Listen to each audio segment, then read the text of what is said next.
صباح الخير. آه، موضوع في منتهى الأهمية، اللي هي انتحال صفة. وانتحال الصفة دلوقتي بقى أسهل حاجة، انتحال صفة صحفي، وانتحال صفة إعلامي، وانتحال صفات كتيرة خاصة بالاختراع اللي الغرب صدروا لنا، الفيسبوك والمواقع الإخبارية المصورة والحاجات دي. أنا هتكلم بسرعة كده في موضوع خاص بإن الصحافة والإعلام أصبحت فعلا مهنة من لا مهنة له. أنا مش هتكلم على أي حاجة، أنا بس الحلقة ديت هاخدها على السريع كده في آه، آه، الكارت. الكارت ده أنا كان عندي تسجيل في النقابة العامة لاتحاد كتاب مصر في لجنة الذاكرة البصرية. وبعدين صديقة عرفتني بواحد، أنا بشم الناس. الحمد لله والشكر لله عندي خبرات بالناس. المهم يعني أنا لا مؤاخذة يعني بين قوسين هرشت الليلة، فخلاص سلمت وخلاص، وواجبه حاجات من دي.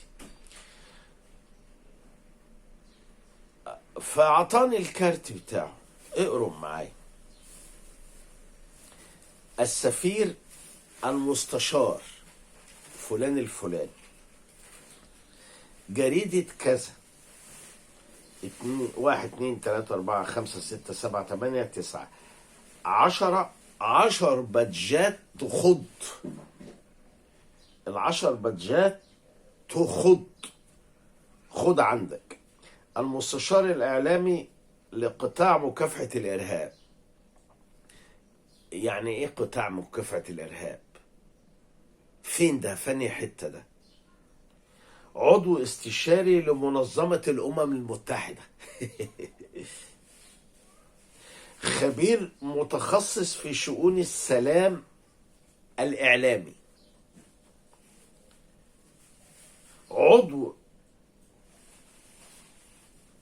عضو حلف مصر لحقوق الإنسان للفيدرالية بباريس وجنيف. ما عناوينته خد عندك: سفير السلام من أجل التعايش السلمي بين الشعوب العربية. سفير السلام لمنظمة أجنحة السلام الديمقراطية الدولية. مستشار إعلاميا كونكورد البريطانية للميديا والنشر. مستشار إعلاميا لهيئة مكتب سفراء السلام. مستشار إعلامي للمجلس العربي الدولي لحقوق الإنسان والتنمية. مستشار إعلامي لمجلس علماء ومبدعي مصر والعرب. عضو لجنة الصحافة والإعلام والمؤتمرات والندوات. رئيس مجلس إدارة كذا كذا وصاحب امتياز كذا. في إيه يا جدعان؟ في إيه يا جماعة؟ في إيه؟ انتوا عايزين تعملوا في البلد إيه بالظبط؟ انتوا عايزين تعملوا في البلد ايه؟ انا قريت لكم مانشيت، وبعد كده انا هتكلم على حكاية بقى ايه التصوير في الجنازة، ويخشوا التربة عايزين يشوفوا الملكين بيحاسبوا الميت ازاي. ايه اللي حصل في البلد؟ طب ما بقاش فيها ضابط ولا رابط اعلاميا للدرجة دي؟